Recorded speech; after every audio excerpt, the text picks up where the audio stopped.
भारत का तीसरा moon mission Chandrayaan-3 आज लॉन्च हो गया। चंद्रयान-3 को दोपहर 2:35 पर लॉन्च किया गया। इसे आंध्र प्रदेश के श्रीहरिकोटा स्थित सतीश धवन स्पेस सेंटर से छोड़ा गया। चंद्रयान-3 को LVM-3M4 रॉकेट से लॉन्च किया गया। इससे पहले GSLV Mk3 के नाम से जाना जाता था। इसी रॉकेट से स्पेस एजेंसी इसरो ने चंद्रयान-2 को लॉन्च किया था। बता दें कि इसरो इससे पहले साल 2008 में चंद्रयान-1 और साल 2019 में चंद्रयान-2 को लॉन्च कर चुका है। चंद्रयान-1 में सिर्फ ऑर्बिटर था। चंद्रयान-2 में ऑर्बिटर के साथ साथ लैंडर और रोवर भी थे। चंद्रयान-3 में ऑर्बिटर नहीं होगा, सिर्फ लैंडर और रोवर ही रहेंगे।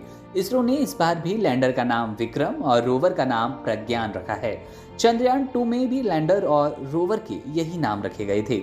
चंद्रयान-3 को चंद्रयान-2 का फॉलो अप मिशन माना जा रहा है। इसका मकसद भी चांद के दक्षिणी ध्रुव पर लैंडर की सॉफ्ट लैंडिंग कराना है। चंद्रयान-2 में विक्रम लैंडर की क्रैश लैंडिंग हो गई थी।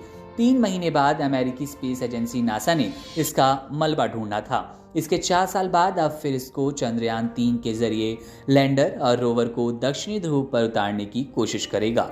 रोवर एक 6 पहियों का रोबोट है जो लैंडर के अंदर ही होगा और लैंडिंग के बाद बाहर आएगा।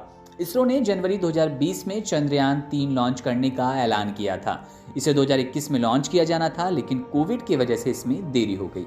चंद्रयान-3 में चंद्रयान-2 की तरह ऑर्बिटर तो नहीं होगा, लेकिन इसमें प्रोपल्शन मॉड्यूल होगा। प्रोपल्शन मॉड्यूल के साथ लैंडर और रोवर जुड़े होंगे। जब मॉड्यूल चांद की सतह से 100 किलोमीटर दूर होगा तब लैंडर इससे अलग हो जाएगा। लेकिन ये सब होने से पहले प्रोपल्शन मॉड्यूल चांद के कई चक्कर भी काटेगा। चांद पर लैंडर के उतरने के बाद इसी से रोवर बाहर आएगा। इस मिशन की लाइफ 1 लूनर डे होगी। चांद पर एक दिन पृथ्वी के 14 दिन के बराबर होता है। चंद्रयान-3 आज लॉन्च हो जाएगा, लेकिन इसे चांद तक पहुंचने में महीने भर से ज्यादा समय लगेगा। 23 या फिर 24 अगस्त को ये चांद की सतह पर लैंड कर सकता है। हालांकि ये तारीख आगे पीछे भी हो सकती है। हो सकता है कि सितंबर में भी हो। चंद्रयान-2 को 22 जुलाई में लॉन्च किया गया था, लेकिन 6-7 सितंबर को विक्रम लैंडर की क्रैश लैंडिंग हो गई थी।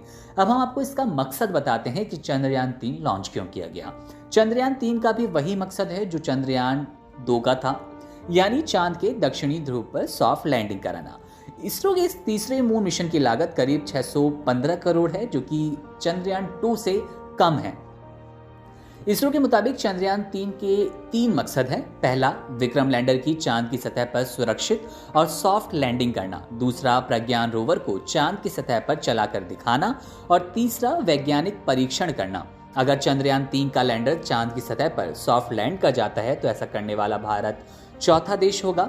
इससे पहले अमेरिका, रूस और चीन चांद की सतह पर लैंडर उतार चुके हैं। हालांकि दक्षिणी ध्रुव पर लैंडर उतारने वाला भारत पहला देश बनेगा। आज तक किसी भी देश ने दक्षिणी ध्रुव पर लैंडर को नहीं उतारा। भारत से पहले चीन ने ऐसा करने की कोशिश की थी। चीन का चांगी 4 यान दक्षिणी ध्रुव से कुछ दूरी पर उतरा था। जिस तरह से पृथ्वी का दक्षिणी ध्रुव सबसे ठंडा है, उसी तरह का चांद भी है। चांद के दक्षिणी ध्रुव पर अगर कोई अंतरिक्ष यात्री खड़ा होगा तो उसे सूर्य क्षितिज रेखा पर नजर आएगी। वो चांद की सतह से लगता हुआ और चमकता नजर आएगा। इस इलाके का ज्यादातर हिस्सा छाया में ही रहता है, क्योंकि सूर्य की किरणें दक्षिणी ध्रुव पर तिरछी पड़ती हैं। इस कारण यहाँ तापमान कम होता है। अनुमान के मुताबिक चंद्रमा के दक्षिणी ध्रुव पर तापमान 100 डिग्री से भी नीचे चला जाता है। पहले चंद्रयान-2 और अब चंद्रयान-3 के जरिए इसरो चांद के दक्षिणी ध्रुव तक पहुंचने की कोशिश कर रहा है। ये चांद की वो जगह है जहां अब तक कोई भी नहीं पहुंच सका है। ऐसा अंदाजा है कि हमेशा छाया रहने वाला तापमान और कम होने की वजह से यहाँ पानी और खनिज हो सकते हैं। इसकी पुष्टि पहले हुए मून मिशन में हो चुकी है। अगर चंद्रयान-3 के जरिए दक्षिणी ध्रुव पर पानी और खनिज की मौजूदगी का पता चलता है तो ये अंतरिक्ष विज्ञान के लिए बड़ी कामयाबी होगी। यही वजह है कि अमेरिका की स्पेस एजेंसी नासा भी दक्षिणी ध्रुव पर जाने की तैयारी कर रही है। अगले साल नासा इस हिस्से पर अंतरिक्ष यात्रियों को उतारेगा। अप्रैल 2019 में नासा की एक रिपोर्ट आई थी। इस रिपोर्ट में कहा गया कि चांद के इस अनदेखे हिस्से पर पानी होने की संभावनाओं के कारण ही यहाँ पर अंतरिक्ष यात्री भेजे जाएंगे। नासा के मुताबिक चांद पर लंबे समय तक रिसर्च करने के लिए पानी बेहद जरूरी संसाधन है। नासा की रिपोर्ट में कहा गया, ऑर्बिटरों से परीक्षणों के आधार पर कहा जा सकता है कि चांद के दक्षिणी ध्रुव पर बर्फ है और यहाँ दूसरे प्राकृतिक संसाधन भी हो सकते हैं। फिर भी इस हिस्से के बारे में बहुत सी जानकारियां जुटाना भी बाकी है। अब इसका पता कैसे चलेगा? इसके लिए लैंडर और रोवर होंगे। लैंडर के साथ 3 रोवर के साथ 2 पॉलॉर्ड होंगे। पॉलॉर्ड को हम आसान भाषा में मशीन कह सकते हैं। रोवर भले ही लैंडर से बाहर आ जाएगा, लेकिन ये दोनों आपस में कनेक्ट होंगे। रोवर को जो भी जानकारी मिलेगी वो लैंडर को भेजेगा और वो इसरो तक इसको आगे ट्रांसफर करेगा।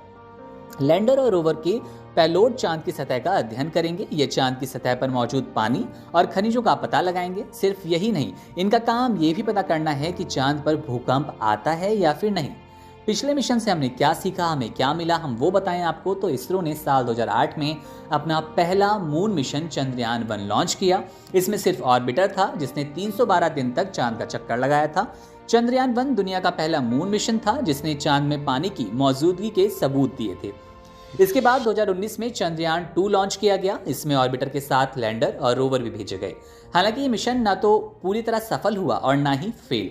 चांद की सतह पर लैंड करने से पहले ही विक्रम लैंडर टकरा गया था और इसकी क्रैश लैंडिंग हुई थी। हालांकि ऑर्बिटर अपना काम कर रहा था।